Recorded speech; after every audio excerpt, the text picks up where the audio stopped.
Hi అండి అందరికీ welcome back to శ్రావళహరి channel. ఈరోజు సండే స్పెషల్ వచ్చేసి చికెన్ దమ్ బిర్యానీ.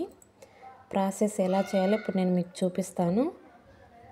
పదండి ప్రాసెస్ చూసేద్దాం. ముందుగా ఒక కడాయిలో ఆయిల్ వేసుకొని వేడయ్యాక ఆనియన్స్ని బాగా రెడ్ కలర్లో ఫ్రై చేసుకోవాలి. ఇవైతే ఫ్రై అవుతుంటాయి. ఇప్పుడు చికెన్ కడిగి శుభ్రంగా తీసుకొని అందులోకి అరచెక్క నిమ్మరసం, రుచికి సరిపడా సాల్ట్, అల్లం వెల్లుల్లి పేస్ట్, ధనియా పౌడరు, ఇదైతే బిర్యానీ మసాలా 1 టేబుల్ స్పూన్ వేసుకుంటున్నాను. ఇది garam masala 1 table spoon, chicken masala కూడా 1 టేబుల్ స్పూను వేసుకోవాలి. తర్వాత కారం కూడా 1 టేబుల్ స్పూన్ వేసుకున్న తర్వాత గ్రీన్ చిల్లీ, ఫ్రై చేసుకున్న ఆనియన్స్, 2 టేబుల్ స్పూన్ల పెరుగు యాడ్ చేసుకోవాలి. ఈ మసాలా మొత్తం ముక్కలకు పట్టే విధంగా కలుపుకోవాలి. చేత్తో కలుపుకున్నట్లయితే ముక్కలకి మసాలా బాగా పడుతుందండి. తర్వాత కొత్తిమీర, పుదీనా కూడా వేసుకొని బాగా కలిపి ఒక 1/2 అవర్ పక్కన ఉంచుకోవాలి. ఇప్పుడైతే బాస్మతి రైస్ని కడిగి శుభ్రంగా తీసుకొని అందులోకి బిర్యానీ ఐటమ్స్ మొత్తం వేసేసుకోవాలి. లవంగా, చెక్క, మరాఠీ మొగ్గ, ఆకు మొత్తం వేసుకున్న తర్వాత సాల్ట్ కూడా 1 టేబుల్ స్పూన్ యాడ్ చేసుకోవాలి. కరివేపాకు, పుదీనా, కొత్తిమీర, కొంచెం నిమ్మరసం వేసుకోవాలి. తర్వాత మిర్చి కూడా వేసుకొని రైస్ని అయితే బాయిల్ చేసుకుందాం. ఇప్పుడు మరో కడాయిలో ఆయిల్ తీసుకొని కొంచెం కరివేపాకు, పచ్చిమిర్చి, అల్లం వెల్లుల్లి పేస్ట్ వేసి పచ్చివాసన పోయేదాకా ఫ్రై చేసుకోవాలి. తర్వాత ఒక టమాటా కట్ చేసి కూడా వేసుకొని మూత పెట్టి మగ్గించుకోవాలి. ఈ విధంగా మగ్గిన తర్వాత మనం మ్యారినేట్ చేసుకున్న చికెన్ మొత్తం వేసుకొని బాగా కలిపి ఆయిల్ పైకి తేలే విధంగా మూత పెట్టి కొద్దిసేపు మగ్గించుకోవాలి. ఇక్కడైతే రైస్ బాయిల్ అవుతుందండి.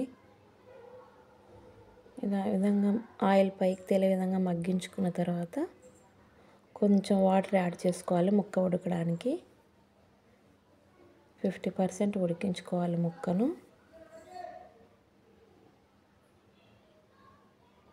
ముక్క చూడండి ఈ విధంగా బాగా ఉడికిన తర్వాత రైస్ కూడా ఉడికిపోయిందండి. ఇదైతే వాటర్ని సపరేట్ చేసుకోవాలి. వాటర్ అంతా వంపేసుకోవాలి. ఈ విధంగా ఇదైతే ఫుడ్ కలరు.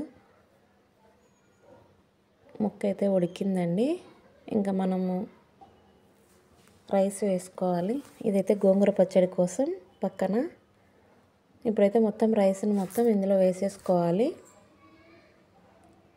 ఈ విధంగా వేసుకున్న తర్వాత కొత్తిమీర, పుదీనా, ఫ్రైడ్ ఆనియన్స్, ఫుడ్ కలర్ కూడా వేసుకున్న తర్వాత లాస్ట్లో 2 టేబుల్ స్పూన్ల నెయ్యిని కూడా యాడ్ చేసుకోవాలి. టేస్ట్ బాగుంటుందండి. ఇప్పుడైతే నీరు పెట్టి దాన్ని మగ్గించుకోవాలి. చూడండి వేడి వేడి దమ్ బిర్యానీ రెడీ అయిపోయింది. ఒక 5 మినిట్స్ అలాగే పెట్టి ఇంకొంచెం మగ్గనివ్వాలి. ఇదైతే గోంగూర అండి. గోంగూర పచ్చడి రోట్లో రుబ్బుతున్నాను నేను. ఇంకా బిర్యానీ అయితే అయిపోయింది. రోటి పచ్చడి, గోంగూర రోటి పచ్చడి. ఒకవైపు చికెన్ కూడా రెడీ అవుతుందండి. అది కూడా చూపిస్తాను. గోంగూర పచ్చడి అయితే అయిపోయింది. చూడండి ఇక్కడ చికెన్ కూడా రెడీ అవుతుంది.